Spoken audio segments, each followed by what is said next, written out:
Tak sia-sia member berlimbut dekat Malaysia bro. Dapat gol sebiji.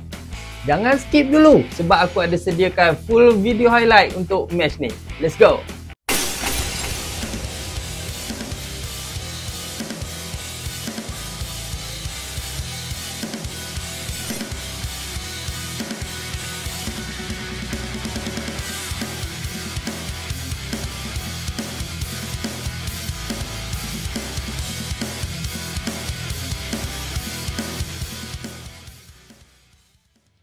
Hai, Assalamualaikum warahmatullahi taala wabarakatuh and selamat kembali ke Fazli Irrahman Channel. Okey, tamat perlawanan. Malaysia menentang Kepulauan Solomon. Okey, kepada korang yang tak dapat tengok live dekat TV ataupun di mana juga anda berada, so boleh layanlah video ni sampai habis. Pertama sekali aku nak bagi kredit kepada para penyokong yang membanjiri Stadium Sultan Mizan Zainal Abidin dengan kehadiran tak silap aku 12,256 kehadiran. Okey, tahniah kepada semua para penyokong. Okey, keputusan akhir 4-1 memihak kepada pasukan Harimau Malaya kita. Dengan 12 corner yang dikumpul, sedozen dia dapat kumpul tapi hanya 4 jaringan sahaja yang dapat ditembusi. Apa-apa pun kita nak ucapkan tahniah kepada pasukan Harimau Malaya. Selesai tugasan. Alright, bermula je daripada whistle permulaan. Permainan Harimau Malaya kita agak baik, okey, agak agresif dengan intensiti yang tinggi dan sebagainya. Tetapi akhirnya pasukan kita dikejutkan dengan jaringan awal oleh pasukan Kepulauan Solomon ni, iaitu jaringan di minit yang ke-11 oleh pemain yang disebut-sebut namanya, iaitu Rafael Rafael Leai. Rafael Leai, tapi hasil kesilapan daripada Shihan dan juga barisan pertahanan. Tapi actually lebih kepada kesilapan Shihan lah, sebab dia keluar terlalu jauh. Okey, pada aku dia keluar terlalu jauh sebab Feroz aku rasa dia boleh kontrol je game tu ataupun boleh kontrol pemain Solomon tu, tapi disebabkan mungkin decision yang kurang tepat daripada Shihan menyebabkan bola tu dapat dilorongkan kepada pemain Rafael Leai dan dia menjaringkan gol yang pertama. Tersentak daripada insiden tersebut, okey, Malaysia cuba bangkit, okey, dengan mencipta deretan peluang. Okey, pada aku terlalu banyak peluang, okey, yang cuba dihasilkan daripada negara tapi tak menemui jaringan. Peluang pertama melalui Paulo Josue, okey. Tapi untuk peluang pertama ni dapat diselamatkan oleh defend dan juga tiang. Nasib ada tiang. Kalau tak ada tiang mungkin masuk. Tapi tak kot sebab defend telah dapat buat blocking daripada cubaan Paulo Josue. Kemudian di minit yang ke-32 situasi kelang kabut di depan tiang gol, yang mana daripada hasil situasi itu dapat menghasilkan free kick. Dan free kick tersebut diambil juga oleh Arif Aiman sendiri, tetapi sayang bola tu melewati palang gol. Sekali lagi Arif Aiman, okey, ada peluang di minit yang ke-35 yang mana peluang tersebut dapat diselamatkan oleh keeper Solomon Island ni, Philip Mango. Seriously malam ni dia memang perform. Kalau dia tak perform aku rasa lebih daripada 4 biji. Tunggu.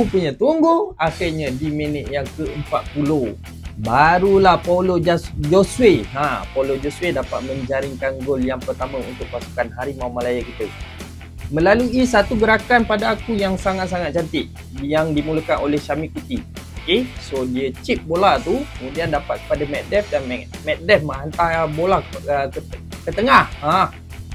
Kemudian ada sedikit kelang kabut dan dapat disudahkan oleh Paulo Josue dengan sepatan ataupun satu rembatan kaki kanan. Okey, seterusnya di minit yang ke-46 satu gerakan daripada Arif Aiman yang mana Arif dia menggelicik bola sampailah ke dalam penalty box, dan di dalam penalty box inilah dia telah dijatuhkan oleh defense Solomon ni.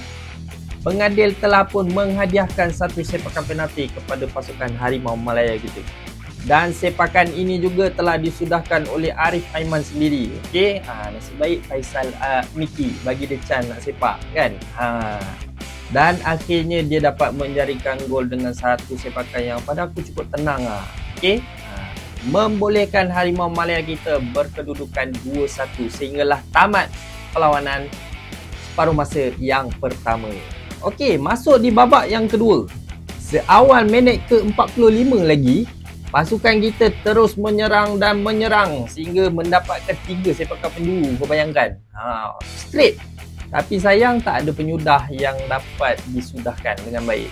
Lepas tu di minit ke-50, sekali lagi Mickey, dia telah membuat satu larian solo yang pada aku cukup baik. 4 ke 5 pemain pertahan, pemain back four Solomon ni dia dapat lepas.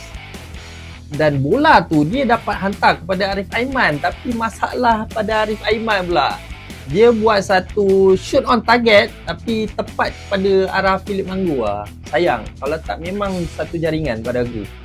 Kemudian satu lagi peluang yang memang pada aku adalah jaringan, iaitu di minit yang ke-53, hasil hantaran daripada Enric Dos Santos kepada Paulo Josue. Tapi sayang Paulo Josue tak tahu mungkin kaki kanan dia tak berapa nak hidup, sebab position tu memang position badan dia memang dia terpaksa menggunakan kaki kanan tapi sepakan dia tersasar sikit. Bola tu tinggal tap je geng. Sayang gila. Pada aku memang patut gol lah tu. Aduh. Kemudian di minit ke-55, Stuart Wilkins, dia dapat satu peluang tapi dia try daripada jauh agak tersasar. Dan kemudian ada satu lagi peluang minit selepas tu, dia dapat satu peluang juga tandukan tapi dapat diselamatkan sekali lagi oleh Philip Manggu. Alright, so di minit ke-57 seterusnya Arif Aiman dia terlepas satu peluang pada aku memang peluang keemasan juga, yang mana pada masa tu bola tu dia boleh lorongkan kepada Enric sebab Enric dah free. Tapi sayang bola tu terlalu ke depan dan Corbin pun ada sampai tak sempat nak dapatkan bola tu. Ya, akhirnya rugi macam tu. Okey, bagi pasukan Solomon ataupun Kepulauan Solomon ni, dia orang ni memang tak banyak peluang lah. Boleh kata dah macam PDRM lah, main buat roadblock je. Tapi bila ada peluang, dia cuba nak buat. Yang mana di minit ke-58 ni dia orang ada satu peluang hasil kesilapan daripada Dominic Tan. Tapi nasib baik dia orang gagal untuk menyudahkan peluang tersebut. Okey, start di minit yang ke-70. Pada aku perlawanan agak rentak, perlawanan tu agak perlahan. Okey, Malaysia dah start tak main seperti awal. Dia orang dah start main long ball. Sehinggalah di minit yang ke-77 akhirnya Safawi is back. Ya, Safawi Rashid.